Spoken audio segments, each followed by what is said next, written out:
Hi everyone, today I'm going to be solving the Math AMS for week 10. So our first question is based on parabolas, hence quadratic functions. So in the first question, we're trying to find the equation for the solid graph. Basically, we can take 2 points which relate to the solid graph if our dashed one is y equal to x squared. So we take 2 points over here and here, let's say. And if we do simple math, which we do 2 over 4, so like the bottom number over the top number, we get 1 over 2. And they're trying to find the number as a decimal. So as a decimal, it's going to be 0.5. And we've achieved our equation. So now we can plug anything inside and we get the answer. So in this case, our x is playing the role of 10. So we can just write y. And now we just rewrite what is already given, 0.5. That is what we found over here. Now our x is 10 based on what they're asking, and we square it. So we get 100 over 2. And that's going to give us 50. So our answer here is 50. Now the graph y equal to x plus 2 squared is obtained by something, the graph.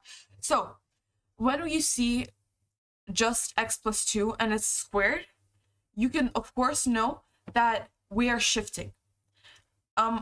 If we would have a negative number over here, so it's going to be like -2, we would be shifting to the left, to the right.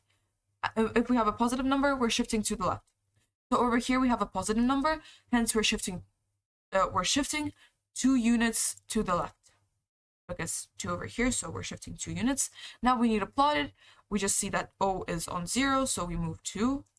B is on -2, so we move 2 to the left. And A is on 2, so we move 2 units to the left. Now, this question might seem the same as the previous one. Well, there's a little change, because over here we have -x. So we're actually going to be reflecting over the y-axis. It can be better, it's easier to solve the second part of the question first to identify whether we're actually shifting or we are reflecting. So basically, if we move 4 units to the left, because look here, we have -2 squared, so -2 times -2 gives us 4, right? And it's a positive number, so we're shifting to the left. So if we move A 4 units to the left, that's going to be over here, right? If we move B 4 units to the left, it's going to be -4. And if we move O 4 units to the left, it's going to be -2. So you see, we as if reflected over y-axis. That means we're not shifting, we're reflecting, and it can be identified by the -x over here. So that means that we're actually reflecting. Now next one, x squared minus 5. So here, it's a bit different case. We don't have the brackets, and the only thing that's squared is our x. So the 5 over here, this 5, it identifies whether we're going up or down. So not to confuse everyone, we have a general quadratic function, which we identify whether our graph is reflecting, shifting, moving. So x minus h plus k, and this is squared. So if our a is negative, our graph is going to be flipped. If our x is negative, we're going to be reflecting about y-axis. If our h is greater than 0, we're shifting to the right. If our h is less than 0, we're shifting to the left. And it's both only horizontal shifts. While this k, if it's positive, we're going to be going up. If that k is negative, we're going to be going down. That's pretty much it. You just remember the cases that can be, and you just use this one when you're solving. So we have -5. We're taking -5 as k. So it's going to be still shifting 5 units upwards. Downwards, because it's negative, so we're going down. Now we just count them down. 5, go down 5, and we're going 5. That's it. Now, here we're trying to solve this equation in canonical form. So to achieve correct answer, we first need to factor the coefficient of x. So we move -5 to the other side. We're left with x squared minus 12x and minus 163, which is after the brackets. Now, we need to have the coefficient of x. So we need a half 12, and then we square it. That's how we can achieve another number after it. So we can get a proper x minus 2, and then we can square the whole bracket. So it's going to be 6, and then we need to square it. It's going to be 36. So instead of just this, we're going to be achieving x squared minus 12x plus 36. But 36 is imaginary, so we don't actually have it. So we need to like a bit cancel it out. So we just put plus 36 and minus 36. So we keep this as one bracket and all of this as one big bracket. So you can see that x squared minus 12x plus 36 looks a lot much like x minus 6 squared, right? So in this case, we see that minus 5 x squared plus 6 squared is going to be our first part of the answer. While our second part, we need to cancel out the 36, which we've got over here, with our 5, which we got over here, like our general 5. So we need to multiply -5 by 36. So we multiply our coefficient, which we kicked out of our brackets, by our imaginary 36. So we get positive 180. So now we get -5 x squared plus 6 squared plus 180 minus 163. And here, by doing simple math, we get 17. So our full equation will look as -5 x plus 6 squared plus 17. And that's it. Now, here we need to understand the rule of function. So below, it's not a quadratic function as we had earlier. This one is an absolute value function. So we have almost the same rules as we have for the quadratic function. So here we see that the graph is flipped, so it's looking downwards. So its vertex is the highest point of the graph. So it's going to be -1 because we flipped it. Now, we need to understand whether it's moving right or left. We're moving left. So -2 is going to be 2, right? Because if we have a shift to the left, it's going to be a positive number. And now we need to see if we're moving up or down. We moved up, right? So the highest point is 0.5. We moved 5 points up. That's it. Oh, sorry, it's 6 because one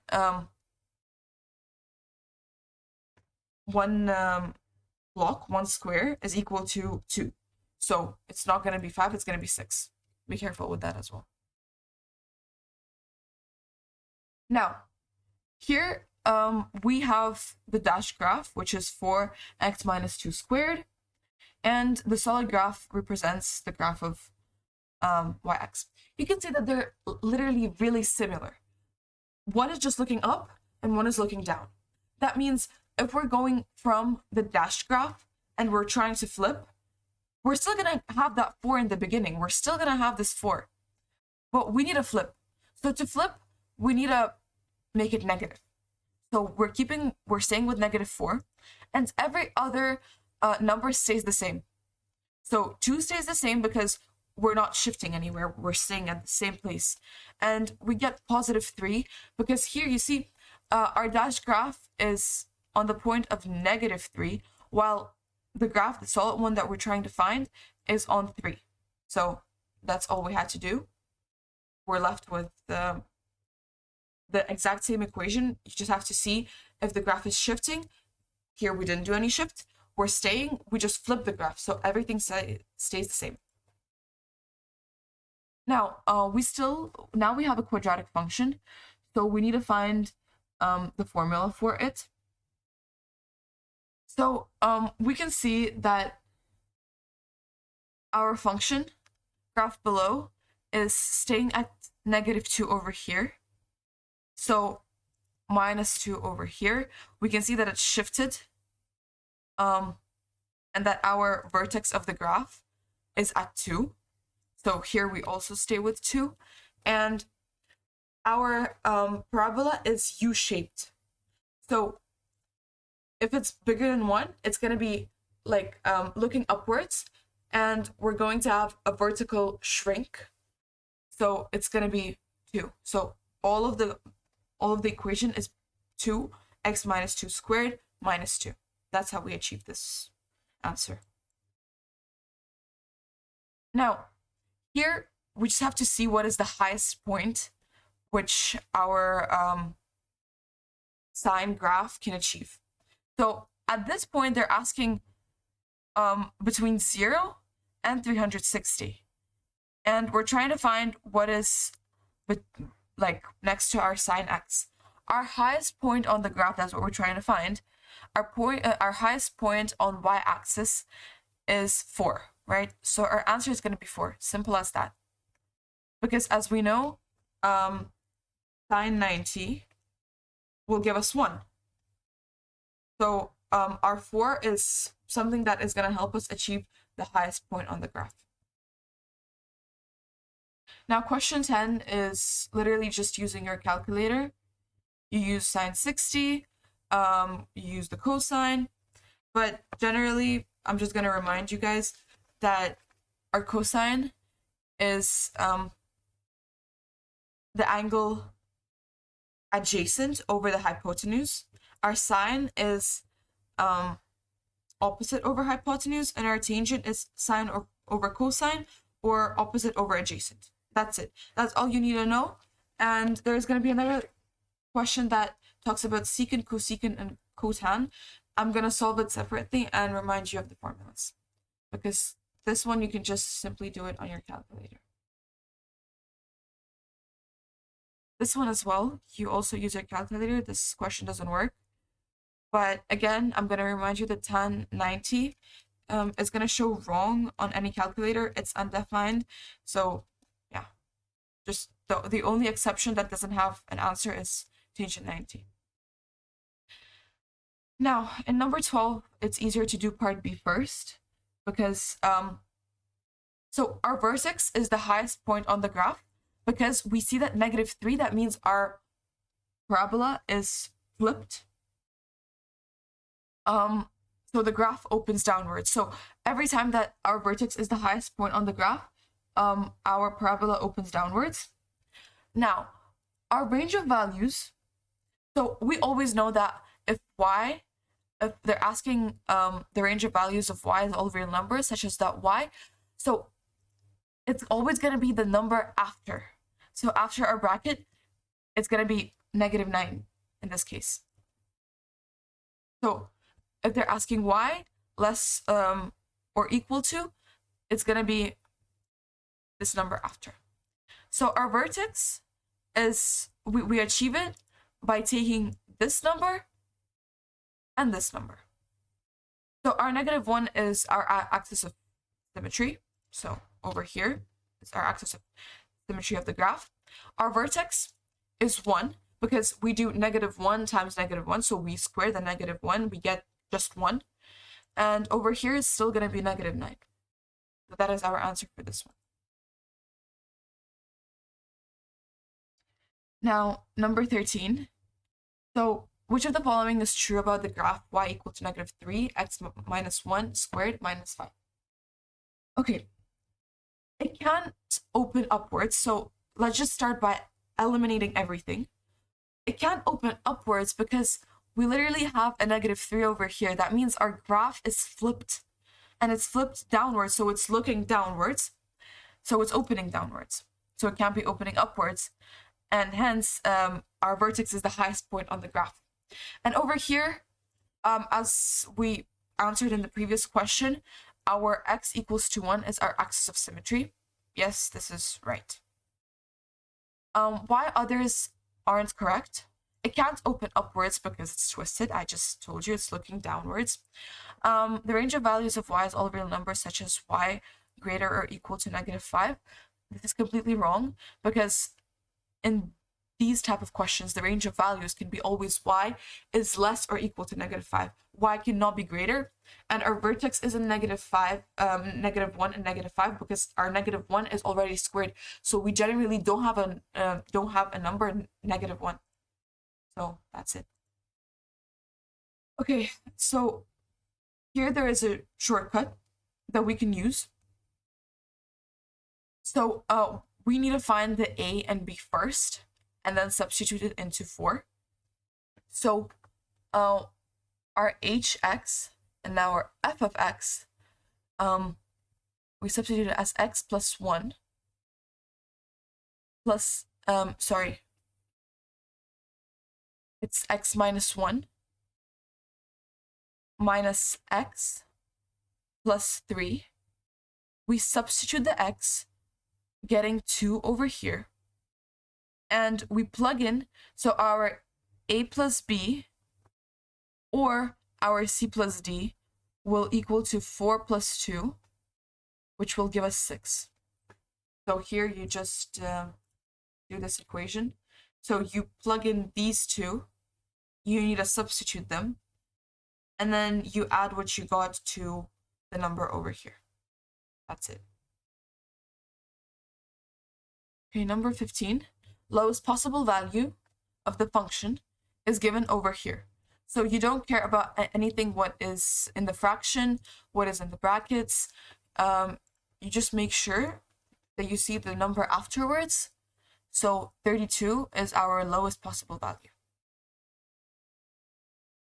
Now, to solve this question,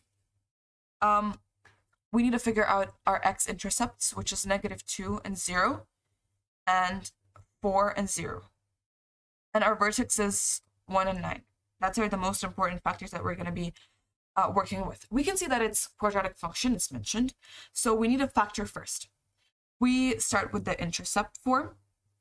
So we have a quadratic with x-intercepts at -2 and 4 over here. And it can be written as y, a, x plus 2, and x minus 4.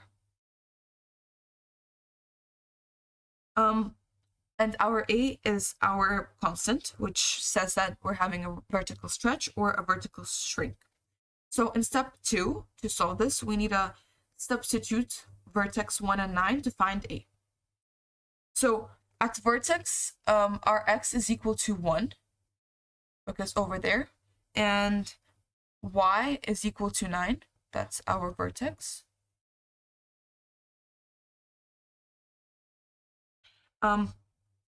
So we're substituting 9 into our equation where a is equal to 1 plus 2 and 1 minus 4. So we're getting a function such as a is 3 and -3. So by that, we can see that our 9 is equal to -9a. Oh, sorry, -9a. So our a is equal to -1. Now we substitute our a, which we just found, into our equation, which we see y is equal to -1, x plus 2, and x minus 4. Now we simplify and we get y equal to -x squared, because we first times by this bracket, and then by the whole bracket we times with the other bracket. That's what we did earlier in like grade 8 or something. 2x plus 8. So our y-intercept y-intercept is going to be equal to 0, right? Because it's mentioned 0 over here. So y is equal to -0 squared. Because over here our graph is flipped, it's looking downwards, so it's going to be negative. So plus 2 times 0 plus 8. So we're getting out of this equation, we get 8.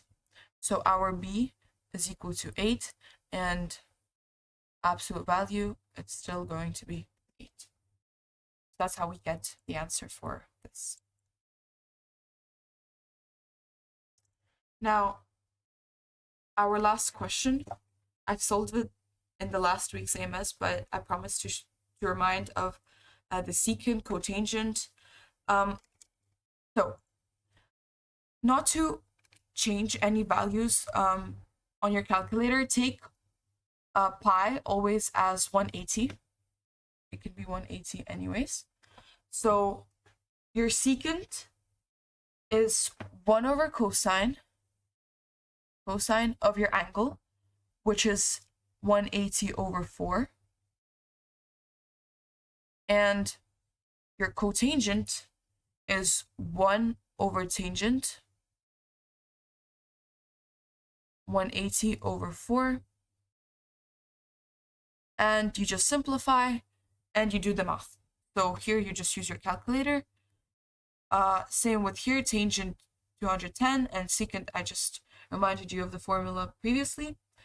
Now the last thing that you also need to remember is what is cosecant. Cosecant is 1 over sine of your angle. And that's pretty much it. Thank you for your attention.